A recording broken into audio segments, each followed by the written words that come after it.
आज मैं आपको एक ऐसी भयानक कहानी सुनाने जा रही हूं जो सिर्फ कहानी नहीं बल्कि एक सच्चाई है। एक ऐसी सच्चाई जो आज भी लखनऊ के पुराने चौक इलाके में दीवारों के भीतर कैद है। अगर आपको असली डर महसूस करना है तो जल्दी से फुसफुसाहट को सब्सक्राइब कर लीजिए और साथ ही लाइक, शेयर और कमेंट करना बिल्कुल न भूलें। आइए कहानी शुरू करते हैं। मैं ज़ैनब बेगम हूँ। हाँ, आपने सही सुना। मैं एक ऐसी औरत हूँ जिसकी मौत कभी दर्ज नहीं हुई, क्योंकि मेरी मौत ही नहीं थी। मैं लखनऊ के उसी पुराने चौक इलाके में पैदा हुई थी जहाँ आज भी संकरी गलियाँ हैं, पुरानी हवेलियाँ हैं और रात के अंधेरे में फुसफुसाहटें हैं। लेकिन उन सब हवेलियों में से एक हवेली ऐसी थी जिसका नाम लोग जुबान पर नहीं लाते थे। सन 1872 की बात है। उस समय लखनऊ में नवाबों का राज था, लेकिन धीरे धीरे अंग्रेज़ों का साया बढ़ता जा रहा था। उस दौर में एक हवेली थी, हवेली नंबर 13। लोग उसे नाम से नहीं बुलाते थे, बस इतना कहते थे, उधर मत जाना, नंबर 13। और यह कहते हुए उनकी आवाज़ में एक अजीब सी कंपी आ जाती थी, जैसे सिर्फ नाम लेने से ही कोई मुसीबत आ जाएगी। वो हवेली बाहर से देखने में किसी शाही महल से कम नहीं थी। ऊंचे ऊंचे दरवाजे, नक्काशीदार खिड़कियां और दीवारों पर बनी बेल बूटों की कारीगरी देखकर लगता था कि यहाँ कितना ठाठ बाट रहा होगा। लेकिन अंदर का हाल किसी कब्रिस्तान से कम नहीं था। दिन में भी वहाँ धूप डर कर आती थी। खिड़कियों से जो रोशनी अंदर आती वो भी जैसे कांपते हुए आती और जल्दी से निकल जाना चाहती। और रात तो जैसे उस हवेली की ही थी, बाकी दुनिया की नहीं। इस हवेली के मालिक थे नवाब सादत अली खान। शहर में उनका बड़ा रुतबा था। लोग उनका नाम सुनकर सिर झुका देते थे। उनके पास दौलत थी, ताकत थी और शान थी। लेकिन हवेली के भीतर उनका चेहरा कुछ और ही था।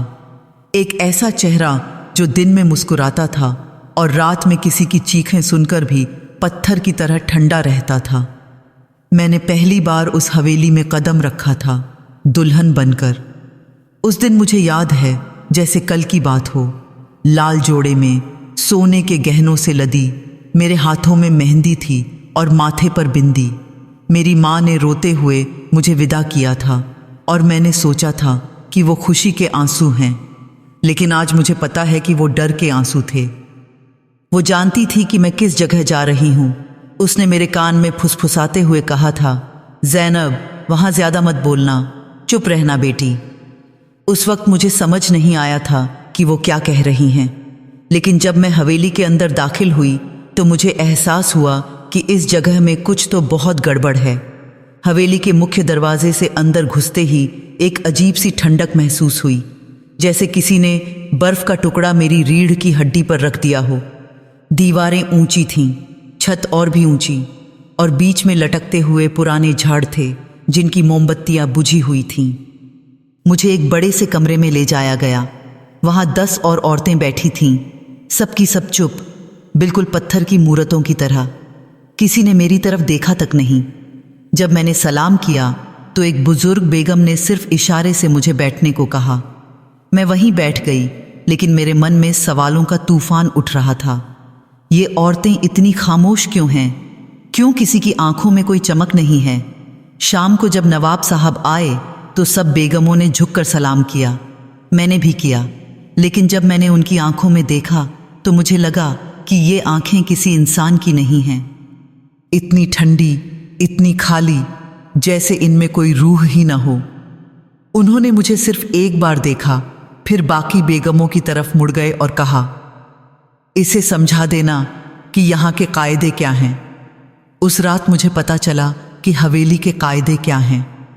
एक बुजुर्ग बेगम जिनका नाम सकीना था, उन्होंने मुझे एक कोने में ले जाकर फुसफुसाते हुए कहा, ज़ैनब, यहाँ एक ही कायदा है, चुप रहो, कभी सवाल मत करो, कभी रोना मत और कभी नवाब साहब से कुछ मत कहना, समझी? मैंने पूछा, क्यों बेगम साहिबा, ऐसा क्या है यहाँ? उन्होंने मेरा मुंह अपने हाथ से बंद कर दिया और डरी हुई आंखों से इधर उधर देखा। फिर बोली, बस चुप रह जा, जो पूछती हैं वो रहती नहीं। उस रात मुझे नींद नहीं आई। मैं अपने कमरे में लेटी रही और सोचती रही कि मैं कहाँ आ गई हूँ। हवेली की दीवारों से एक अजीब सी आवाज़ आ रही थी, जैसे कोई खरोंच रहा हो, जैसे कोई भीतर से बाहर निकलना चाहता हो। मैंने कान लगाकर सुनने की कोशिश की, लेकिन फिर डर से अपना सिर कंबल में छुपा लिया। उस पहली रात मुझे नहीं पता था कि मैं जल्द ही उन दीवारों का हिस्सा बन जाऊंगी। मुझे नहीं पता था कि जो आवाज़ें मैं सुन रही हूँ वो औरतों की आवाज़ें हैं, उन औरतों की जो कभी मेरी तरह ही यहाँ आई थीं, दुल्हन बनकर। हवेली में रहते हुए मुझे कुछ ही दिन हुए थे, लेकिन मैंने जो देखा वो किसी बुरे सपने से कम नहीं था। नवाब सादत अली खान को औरतें पसंद नहीं थीं, उन्हें औरतों की चुप्पी पसंद थी। वो चाहते थे कि उनकी हर बेगम एक खूबसूरत मूरत बनकर रहे, जो सिर्फ सजी धजी रहे, मुस्कुराए और कभी कोई सवाल न करे। जो औरत ज़्यादा बोलती, सवाल करती या रोती, वो अचानक गायब हो जाती। पहले मुझे लगा कि शायद ये बेगमें अपने मायके चली जाती होंगी, लेकिन धीरे धीरे मुझे एहसास हुआ कि यहाँ से कोई नहीं जाता, यहाँ से कोई जा ही नहीं सकता। हवेली में कुल 11 बेगमें थीं जब मैं आई थी, लेकिन हर महीने ये गिनती बदल जाती थी, कभी 10, कभी 9, कोई न कोई कम पड़ जाती। और जब हम पूछते कि फलां बेगम कहाँ गई, तो हमें बस इतना बताया जाता, बीमार होकर मायके चली गई। लेकिन रात में जब सब सो जाते तो मुझे दीवारों से खरोंचने की आवाज़ें आती थीं। शुरुआत में मैंने सोचा कि शायद चूहे हैं या कोई जानवर, लेकिन एक रात जब मैं बिल्कुल जाग रही थी, मैंने साफ साफ सुना वो आवाज़ इंसानी थी, जैसे कोई दीवार को अंदर से खरोंच रहा हो, जैसे कोई भीतर से बाहर निकलना चाहता हो। एक रात हिम्मत करके मैंने दीवार से कान लगाया। मेरा दिल तेजी से धड़क रहा था और फिर मैंने सुना एक आवाज़, बहुत धीमी लेकिन साफ, ज़ैनब, सांस नहीं आ रही। मैं चीखते चीखते रुक गई। मैंने अपना मुंह दोनों हाथों से दबा लिया। मेरे पूरे शरीर में कंपी दौड़ गई। ये आवाज़, ये तो बेगम नाजिया की आवाज़ थी, वो बेगम जो पिछले हफ्ते मायके चली गई थी। मैं तुरंत अपने बिस्तर पर वापस आई और कंबल में छुप गई। लेकिन अब मुझे नींद कहाँ आनी थी। मेरे दिमाग में सिर्फ एक ही सवाल घूम रहा था, अगर बेगम नाजिया मायके नहीं गई तो वो कहाँ है, और उसकी आवाज़ दीवार के अंदर से क्यों आ रही है। अगले दिन मैंने बाकी बेगमों से बात करने की कोशिश की, लेकिन सब डरी हुई थीं, कोई कुछ नहीं बोल रहा था। बस एक छोटी सी बेगम जिसका नाम रुखसाना था, उसने मुझे इशारे से समझाया कि मैं चुप रहूं। उसने अपनी उंगली होठों पर रखी और सिर हिलाया, जैसे कह रही हो यहाँ बोलना मना है। नवाब साहब रोज़ शाम को हवेली में आते। वो सब बेगमों को एक कतार में खड़ा करते और सबको देखते।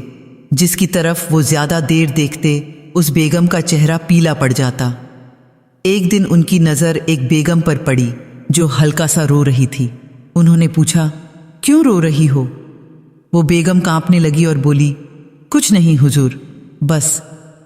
नवाब साहब ने मुस्कुराते हुए कहा, तुम्हें यहाँ रोने की ज़रूरत नहीं, तुम्हें यहाँ खुश रहना है, समझी?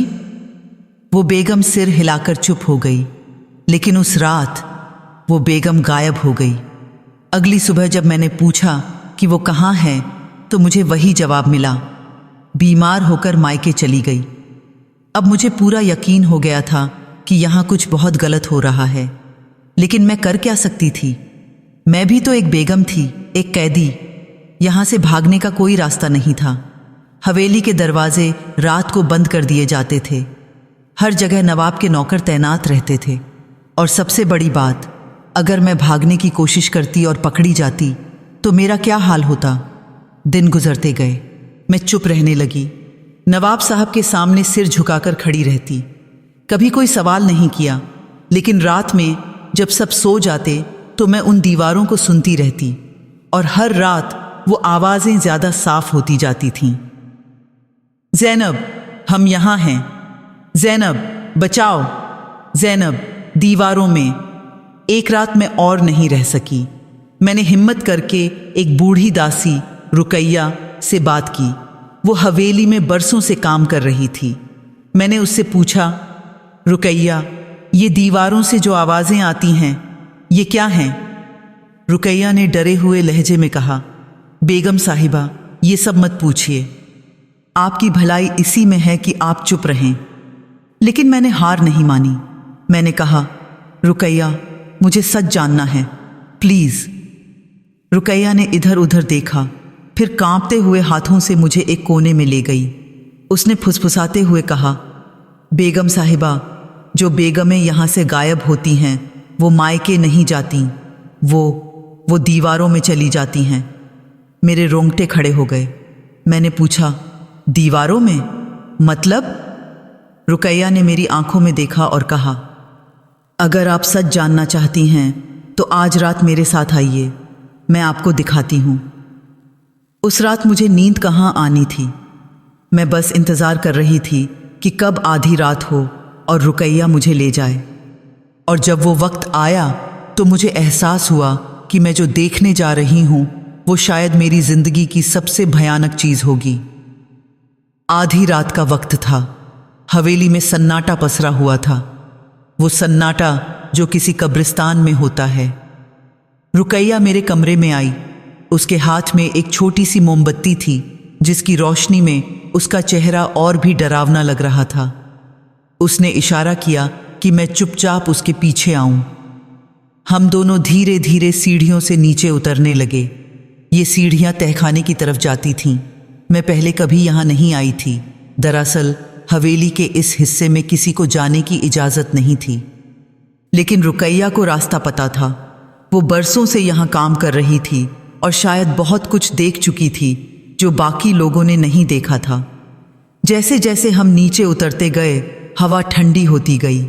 एक अजीब सी बदबू आने लगी, जैसे सीलन, जैसे कुछ सड़ रहा हो। मेरा दिल तेज़ी से धड़क रहा था। मैं रुकैया के पीछे पीछे चल रही थी, लेकिन मेरे मन में डर था कि कहीं हम पकड़े न जाए।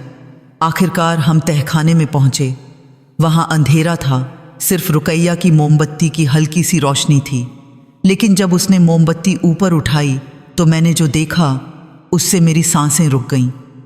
दीवारें नई थीं, बिल्कुल ताज़ा चुनाई हुई, गीली, जैसे अभी अभी बनाई गई हों।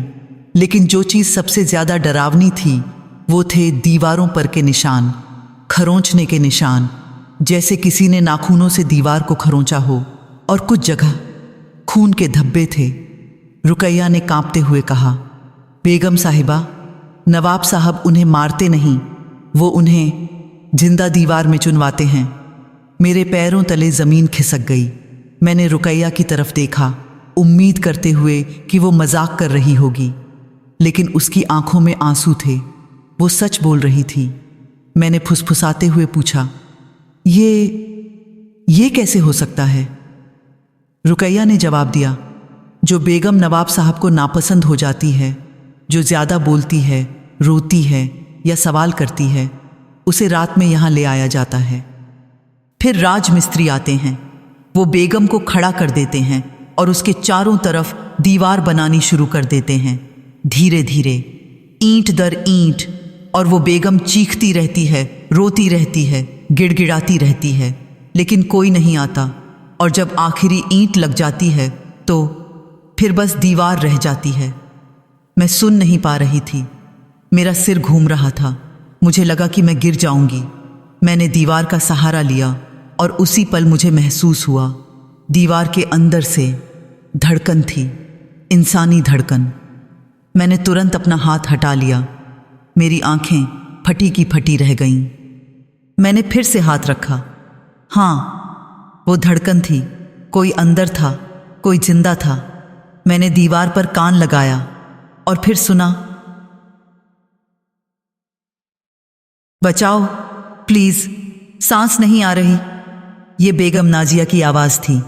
वो अभी भी जिंदा थी, दीवार के अंदर। मैं चीखना चाहती थी, लेकिन रुकैया ने मेरा मुंह बंद कर दिया। उसने कहा, चुप रहिए बेगम साहिबा, अगर किसी को पता चल गया कि हम यहाँ हैं तो हम दोनों भी इन दीवारों में चली जाएगी। मैं रोने लगी। मेरे आंसू नहीं रुक रहे थे।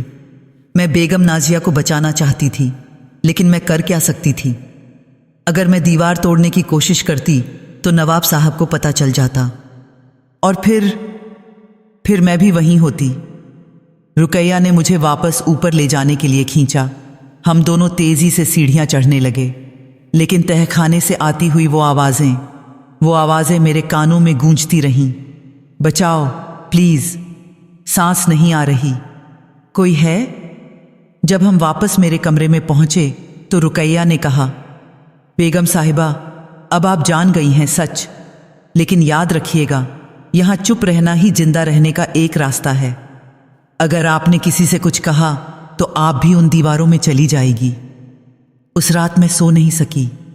मैं अपने बिस्तर पर लेटी रही, आंखें खुली रखीं और सोचती रही।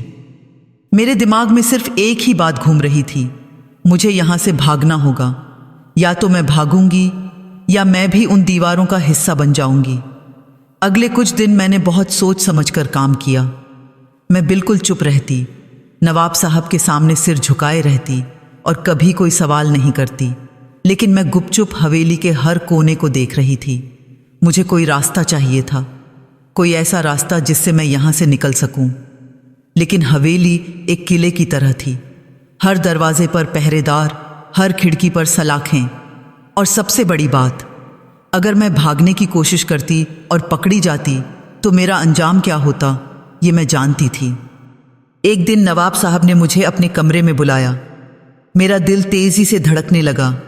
मैंने सोचा कि शायद उन्हें पता चल गया है कि मैं तहखाने में गई थी, लेकिन जब मैं उनके कमरे में पहुंची तो उन्होंने सिर्फ इतना कहा, ज़ैनब, तुम बहुत खूबसूरत हो और तुम चुप भी रहती हो, मुझे ये पसंद है। मैंने सिर झुकाकर कहा, शुक्रिया हुजूर। उन्होंने मुस्कुराते हुए कहा, लेकिन मुझे पता है कि तुम्हारे मन में सवाल हैं, मैं तुम्हारी आंखों में देख सकता हूँ। तुम जानना चाहती हो कि बाकी बेगमें कहाँ गईं, है ना? मेरी सांसें रुक गईं। मैंने कहा, नहीं हुजूर, मुझे कुछ नहीं जानना। नवाब साहब ने मेरी ठोड़ी पकड़कर मेरा चेहरा ऊपर उठाया। उनकी आंखों में एक अजीब सी चमक थी, एक खतरनाक चमक। उन्होंने कहा, झूठ मत बोलो ज़ैनब, मुझे झूठ पसंद नहीं, लेकिन चिंता मत करो, अगर तुम चुप रहोगी तो तुम्हें कुछ नहीं होगा, समझी? मैंने सिर हिलाया। वो मुस्कुराए और मुझे जाने दिया। उस दिन के बाद मुझे पता चल गया कि नवाब साहब को सब पता है। वो जानते हैं कि मैं क्या सोच रही हूँ। वो सिर्फ इंतज़ार कर रहे हैं कि मैं कब गलती करूँ, और जैसे ही मैं गलती करूँगी मेरा नाम भी उन बेगमों की लिस्ट में जुड़ जाएगा। लेकिन किस्मत को कुछ और ही मंजूर था। मैं सावधान रहने की कितनी भी कोशिश करती, लेकिन एक दिन मैंने गलती कर दी। वो दिन मुझे हमेशा के लिए याद रहेगा, या शायद कहूँ कि वो दिन कभी ख़त्म ही नहीं हुआ। वो एक सामान्य शाम थी। सब बेगमें एक कमरे में बैठी थीं और हम सब चुपचाप अपना काम कर रही थीं। कोई कढ़ाई कर रही थी, कोई किताब पढ़ रही थी। मैं खिड़की के पास बैठी बाहर देख रही थी। तभी एक छोटी बेगम, जिसका नाम आमना था, अचानक रोने लगी। वो अभी अभी हवेली में आई थी और शायद उसे अपने घर की याद आ गई थी। उसने धीरे धीरे रोना शुरू किया और फिर जोर जोर से रोने लगी। सब बेगमें डर गईं। सकीना बेगम ने उसे चुप कराने की कोशिश की, लेकिन आमना रोती ही जा रही थी। वो बोल रही थी, मुझे घर जाना है, मुझे अपनी अम्मी के पास जाना है, मैं यहाँ नहीं रहना चाहती। और तभी नवाब साहब आ गए। वो दरवाजे पर खड़े थे और आमना को रोते हुए देख रहे थे। उनके चेहरे पर कोई भाव नहीं था, बस वो ठंडी खाली नज़र थी। उन्होंने पूछा, क्या हो रहा है यहाँ? सब बेगमें सिर झुकाकर खड़ी हो गईं। कोई कुछ नहीं बोला, लेकिन आमना, वो मासूम थी। उसे नहीं पता था कि यहाँ चुप रहना कितना ज़रूरी है। वो नवाब साहब के पास गई और रोते हुए कहने लगी, हुजूर, मुझे घर जाना है, प्लीज़ मुझे मेरी अम्मी के पास जाने दीजिए। नवाब साहब ने उसकी तरफ देखा, फिर मुस्कुराए, लेकिन वो मुस्कुराहट, वो किसी राक्षस की मुस्कुराहट थी। उन्होंने कहा, तुम घर जाना चाहती हो? ठीक है, मैं तुम्हें आज रात भेज दूंगा। आमना की आंखों में उम्मीद की चमक आ गई। बेचारी को क्या पता था कि नवाब साहब का मतलब क्या है, लेकिन हम सब जानते थे। हम सब समझ गए थे कि आज रात आमना का क्या होने वाला है। मैं चुप नहीं रह सकी, मुझसे रहा नहीं गया। मैंने आगे बढ़कर कहा, हुजूर, वो बस एक बच्ची है, उसे माफ़ कर दीजिए, वो समझ जाएगी। उसी पल सब बेगमों की सांसें रुक गईं। सकीना बेगम ने मेरी तरफ डरी हुई आंखों से देखा, जैसे कह रही हो, तुमने क्या कर दिया? नवाब साहब ने धीरे धीरे मेरी तरफ मुड़कर देखा। उन्होंने कहा, ज़ैनब, तुमने बोला? मैंने सिर झुकाते हुए कहा, माफ़ी हुजूर, लेकिन वो चुप। उनकी आवाज़ में इतना गुस्सा था कि मैं कांप गई।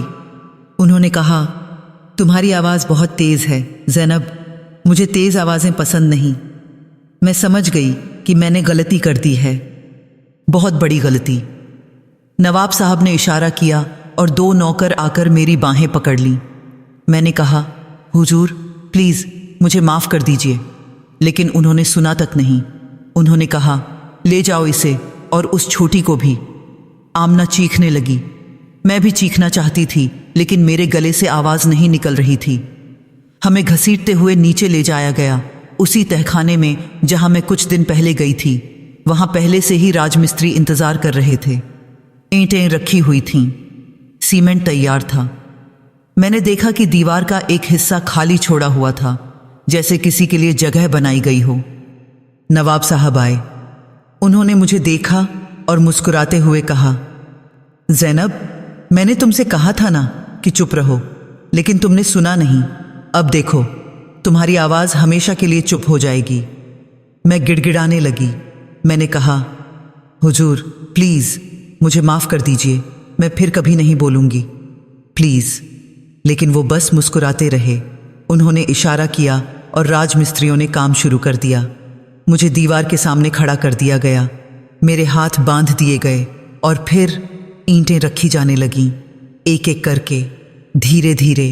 पहले मेरे पैरों के आसपास, फिर घुटनों तक, फिर कमर तक।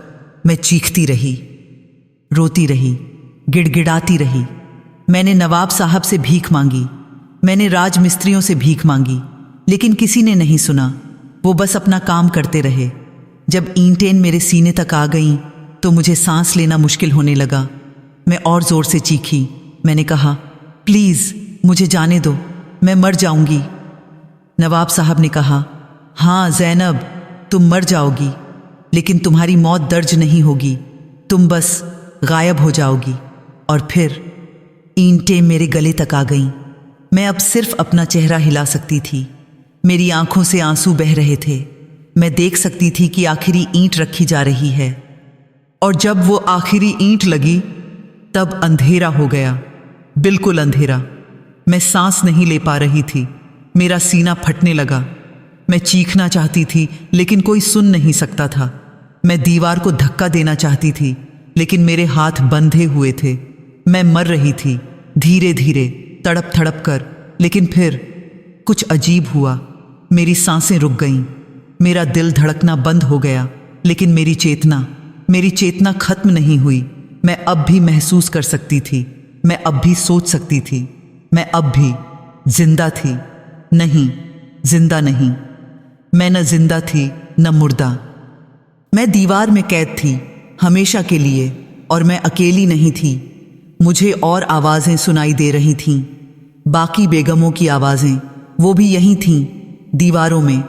हम सब यहीं थे और हम चीख रहे थे, लेकिन कोई सुन नहीं सकता था। साल गुजरते गए, मुझे नहीं पता कितने साल। दीवार के अंदर समय का कोई मतलब नहीं होता, बस अंधेरा होता है। और आवाज़ें, दूसरी बेगमों की आवाज़ें। हम सब एक दूसरे से बात करते, फुसफुसाते, रोते, लेकिन कोई हमें सुन नहीं सकता था। हम दीवारों में कैद थे, न जिंदा न मुर्दा। 1857 में कुछ बदलाव आया। हमने हवेली में अफरा तफरी सुनी। लोग भाग रहे थे, चीखें थीं, गोलियों की आवाज़ें थीं। अंग्रेज़ आ गए थे, नवाबों की हुकूमत ख़त्म हो रही थी। हमें लगा कि शायद अब हम आज़ाद हो जाएंगे, शायद कोई हमें बचा लेगा, लेकिन नहीं, कोई नहीं आया। हवेली खाली पड़ी रही। नवाब सादत अली खान मारे गए या भाग गए, हमें नहीं पता, लेकिन हम यहीं रहे, दीवारों में। फिर 1872 में कुछ हुआ। हमने सुना कि हवेली में फिर से लोग आ रहे हैं। एक अंग्रेज अफसर ने हवेली पर कब्जा कर लिया था। उसका नाम था कैप्टन विलियम हॉकिंस। पहली रात जब वो हवेली में सोया, हमने फैसला किया। हमने आपस में बात की। हम सब 11 बेगमें जो दीवारों में कैद थीं, हमने तय किया कि अब बहुत हो गया। हम चुप नहीं रहेंगे, हम अपनी आवाज़ उठाएंगे। उस रात पहली बार एक दीवार से खून टपका। कैप्टन हॉकिंस अपने कमरे में सो रहा था। आधी रात को उसकी नींद खुली। उसने देखा कि दीवार से कुछ टपक रहा है। उसने मोमबत्ती जलाई और देखा कि वो खून था, ताज़ा खून, लाल खून। वो घबरा गया। उसने सोचा कि शायद ऊपर की छत से कुछ गिर रहा है, लेकिन जब उसने दीवार को छुआ तो खून और तेजी से बहने लगा। दूसरी रात खून से शब्द बने। दीवार पर खून की बूंदों से लिखा था, हम यहाँ हैं। कैप्टन हॉकिंस ने अपने सिपाहियों को बुलाया।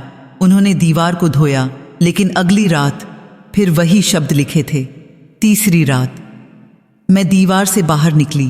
पहली बार इतने सालों बाद मैं आज़ाद हुई। मैं नहीं जानती कैसे। शायद हमारा गुस्सा, हमारा दर्द, हमारी चीखें इतनी ताकतवर हो गई थीं कि हम दीवारों को तोड़ सके। मैं रात में कैप्टन हॉकिंस के कमरे में गई। वो सो रहा था। मैंने उसके सीने पर बैठकर उसकी सांसें रोक दीं। वो चीख कर उठा। उसने मुझे देखा, मेरा सफ़ेद चेहरा, मेरी खाली आंखें, मेरे खून से सने कपड़े। वो चीखा, जितना जोर से चीख सकता था, लेकिन कोई नहीं आया, क्योंकि उसके सिपाही भी व्यस्त थे बाकी बेगमों से लड़ते हुए। हाँ, हम सब बाहर निकल आई थीं, सभी 11 बेगमें, हर दीवार से।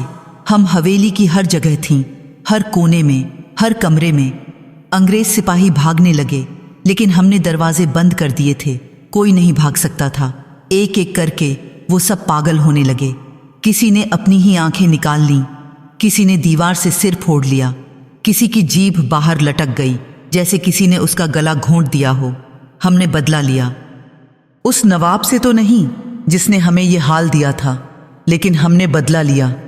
हमने उन लोगों से बदला लिया जो हमारी हवेली में आए थे। कैप्टन हॉकिंस की लाश अगली सुबह मिली। उसकी आंखें दीवार में धंसी हुई थीं, जैसे किसी ने ज़बरदस्ती उन्हें अंदर धकेल दिया हो। उसके बाद कोई भी उस हवेली में नहीं आया।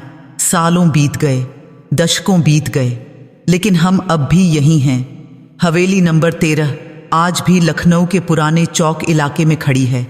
सरकारी कागज़ों में इसे खाली बताया गया है, लेकिन ये खाली नहीं है। ये हमसे भरी है, 11 बेगमों से, जिन्हें जिंदा दफन किया गया था। कभी कभी कोई जिज्ञासु आ जाता है, कोई नौजवान, कोई शोधकर्ता जो सोचता है कि ये सब अंधविश्वास है। वो हवेली के अंदर आता है, दीवारों को छूता है और फिर सुनता है हमारी आवाज़ें, फुसफुसाहटें। हम यहाँ हैं, हमें जिंदा दफन किया गया था, हम मरी नहीं हैं। और अगर वो रात में रुक जाता है तो फिर वो कभी वापस नहीं जाता। हाँ, हम अब भी लोगों को खींचते हैं, उन्हें दीवारों में, क्योंकि हम चाहते हैं कि दुनिया जाने। हम चाहते हैं कि लोगों को पता चले कि हमारे साथ क्या हुआ। लेकिन सबसे ज़रूरी बात, हम चाहते हैं कि लोग ये जान लें, औरतों की खामोशी सबसे खतरनाक होती है। वो खामोशी जो सदियों से थोपी गई है, वो खामोशी जो हमसे छीन ली गई। जब हम जिंदा थे तो हमें चुप रहने को कहा गया। हमें बोलने की इजाज़त नहीं थी, हमें सवाल करने की इजाज़त नहीं थी, हमें रोने की भी इजाज़त नहीं थी। लेकिन अब हम कभी चुप नहीं होंगे। अगर आप कभी लखनऊ आए और पुराने चौक इलाके से गुजरें तो हवेली नंबर 13 को देखिएगा। दूर से ही देखिएगा, पास मत जाइएगा। लेकिन अगर आपकी हिम्मत हो, अगर आप सच जानना चाहते हो, तो रात में आइए, दीवार से कान लगाइए और सुनिए, मेरी आवाज़ सुनोगे। ज़ैनब बेगम की आवाज़। हम मरी नहीं हैं, हमें जिंदा दफन किया गया था। याद रखिएगा दोस्तों, ये सिर्फ कहानी नहीं है, ये एक सच्चाई है जो आज भी उन दीवारों में कैद है। अगर आपको ये कहानी पसंद आई तो फुसफुसाहट को सब्सक्राइब करना मत भूलिएगा। लाइक और शेयर कीजिए और कमेंट में बताइए कि क्या आप कभी ऐसी जगह जाने की हिम्मत करेंगे। और हाँ, औरतों की आवाज़ को कभी दबाने की कोशिश मत करिएगा, क्योंकि जब वो खामोशी टूटती है तो तूफान आता है। मिलते हैं अगली कहानी में, तब तक सावधान रहिएगा।